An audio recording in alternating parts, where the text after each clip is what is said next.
Hello, everybody. I'm very happy to announce a new series, Story Speaks, in which I will bring a new story in each episode to boost your morale and to give ideas to further improve your preparation.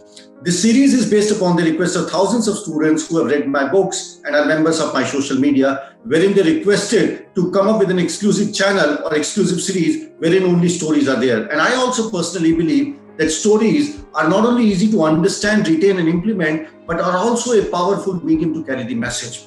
All these stories in this series have been carefully selected, keeping the students and their needs in mind, and they not only have a deep message, but they will inspire the students. The theme of today's story is focused approach. Focused approach or focus is the key to success. So the story is something like this. There was a village which was facing huge scarcity of water. गांव के अंदर पानी लगभग समझो मानो सूख सा गया हो। तो एक दिन पंचायत में मीटिंग हुई कि ये पानी जो कम हो रहा है इसके लिए क्या करना है।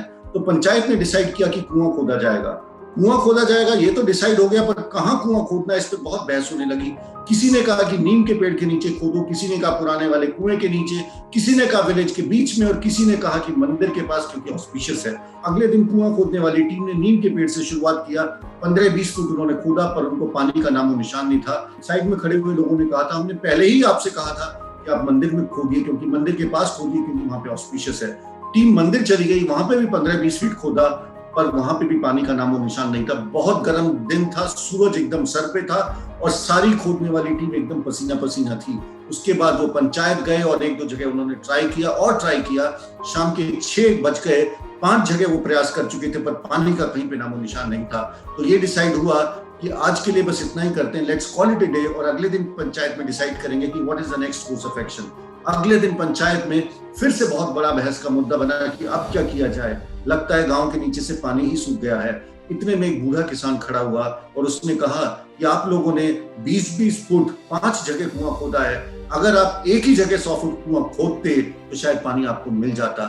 जैसे ही ये कहा एकदम शांति हुई और सबको ये बात पता नहीं क्यों अचानक सरपंच को समझ में आई। वो तुरंत टीम लेके गया और पहले ही जगह पे उन्होंने नीम के पेड़ के पास 70-80 फुट के बाद ही पानी निकल आया।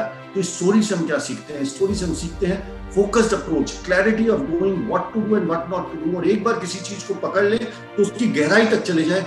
Focused approach plays a very important part in this success. अगर हम सभी लोगों ने फिजिक्स में भी एक एक्सपेरिमेंट किया होगा कि अगर सूर्य की किरणों को भी अगर हम लेंस के द्वारा एक फोकस करें तो कागज में भी आग लगाने की शक्ति रखता है।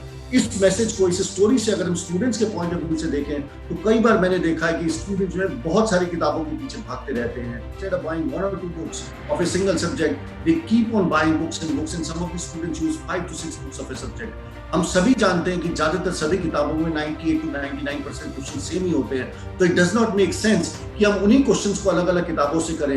In fact what make sense is that कि एक हम कंसेप्चुअल बुक लें और एक और 2 प्रॉब्लम सॉल्विंग बुक लें, और ना ही उनको पूरी शिद्दत, ताकत और ईमानदारी से कर कंप्लीट करें, बल्कि उनको बार बार हम रिवाइज भी कर सकें। यही है फोकस्ड अप्रोच का मतलब। Focused means clarity of knowing what to do and what not to do. और बिलीव कीजिए, मैंने 100 से ज्यादा टॉपर से इंटरेक्ट किया है, और अगर आप एक शब्द में मुझे कहेंगे कि टॉपर और एवरेज स्टूडेंट में क्या फर्क है, तो वो फर्क है सिर्फ और सिर्फ फोकस स्टूडेंट का। टॉपर को पता होता है कि उसे क्या करना है, कितनी गहराई में जाना है और किस किस किताब से करना है।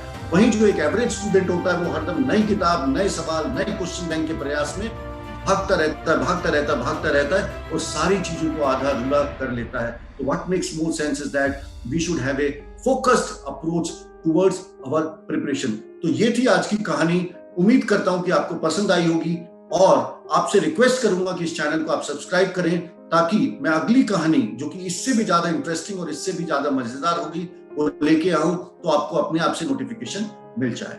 Thank you, bye bye and all the best. मिलते हैं फिर अगली कहानी में।